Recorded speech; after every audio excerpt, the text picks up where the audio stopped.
Hey everyone, how are we doing? Yes, we finally have in our hands the new flagship CPU from Intel, the Core i9-10900K. We've got some super high-end components as well, which we are gonna use to build our new bench PC with it. By the time you watch this video, I am sure there will be plenty of other videos already online from YouTubers that had the luck to receive the new 10th gen CPUs directly from Intel before their release.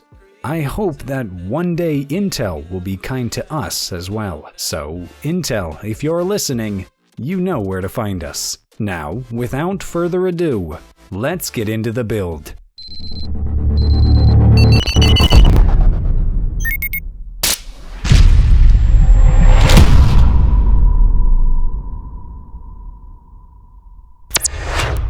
For our build, we will use the also new MPG Z490 Gaming Edge motherboard with the new Z490 chipset because, as you may already know, the 10th gen CPUs use the new 1200 socket. To cool our CPU, we will use the Kraken X62 that I used on our previous bench PC, as the new Intel socket is at least compatible with all 1150X cooling solutions. We have 16 GB of RAM running at 3600 MHz from G-Skill, and of course the RTX 2080 Ti from MSI that we hope will be enough to see what this CPU is capable of.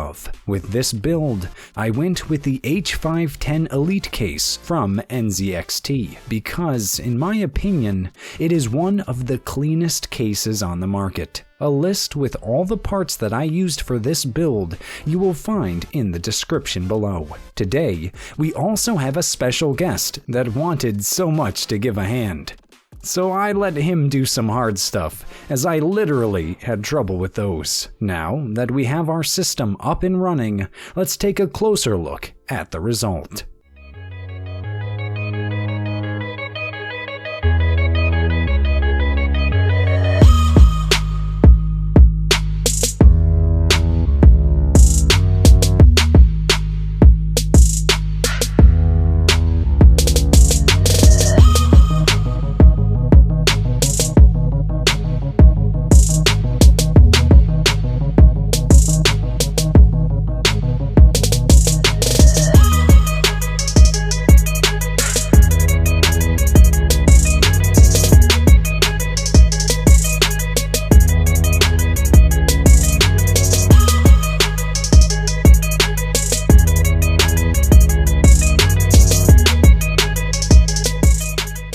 In my opinion, the result is amazing. Tell me what you think in the comments below. Now, let's start with the benchmarks. For our first run, the only thing that I changed in BIOS was the XMP profile. Everything else was left stock.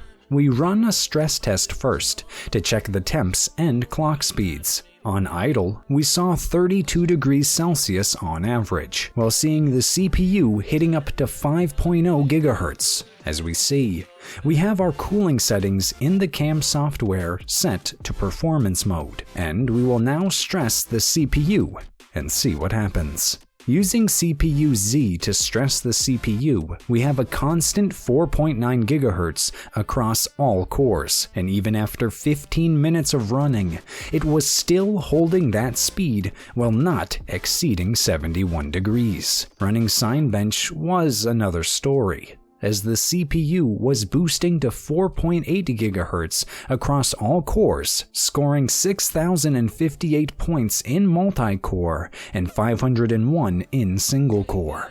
Now, I went back to BIOS and enabled the Game Boost mode and adjusted the offset by 2. Running Cinebench again, we see at last those advertised 5.3 GHz scoring 532 points in single-core performance, and running in multi-core, we saw 5.0 GHz across all cores, scoring 6,431 points. As we see, the 10900K paired with the MPG Gaming Edge runs at 4.9 GHz across all cores out of the box, and can achieve the advertised clocks with some tweaking.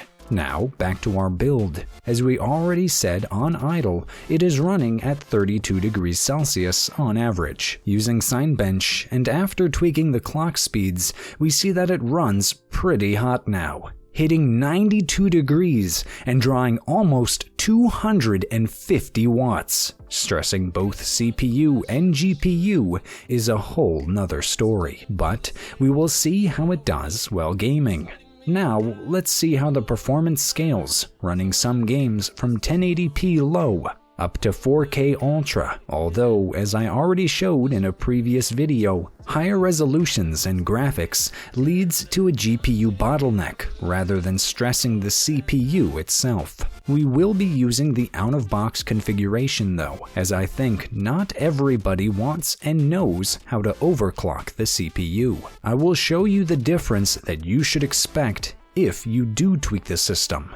Running Far Cry New Dawn at 1080p low, on the left half of the screen, we have the stock, and on the right of the screen, we see all cores running at 5.1 GHz. The difference is about 5% in gaming performance when on low quality. Now, pumping up the graphics will make the gap even smaller. Some FPS titles now, and the first game is PUBG at 1080p Ultra. The system runs at about 190 frames on average, but we see here the 1% and 0.1% lows not being so satisfying, but that's very common in PUBG Online. Next, at 1440p, we get about 150 FPS on average with a very smooth gameplay. It's the optimal resolution for a 144Hz display. Moving on to 4K, the game looks really nice and detailed, but it slows down the system,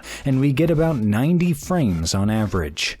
Next up, we run Fortnite, starting at 1080p low settings, just to see how much frames we can get with this high-end machine. As we see, we get about 380 FPS on average, but again, 1% and 0.1% lows was not so good. Moving to 1080p and 1440p epic settings, which is also the resolution that most of you will game on, the system delivered about 220 and 140 FPS on average respectively. Now, when running at 4K, we got only 75 frames on average. Seems like, although this title runs almost on every PC, at 2160p, it managed to bend down even this one. So, this is the fastest gaming PC of 2020 for now. I really hope you've enjoyed it, and if you actually look at the current pricing on any of these parts, I will have the links down below. I may be doing a comparison against the Ryzen 9 3900X or the i7 10700K. Leave a comment. I would like to hear from you on this one. And of course, if you have enjoyed this video, please hit the like button and subscribe if you haven't already. It really helps. Thank you, and see you on the next one.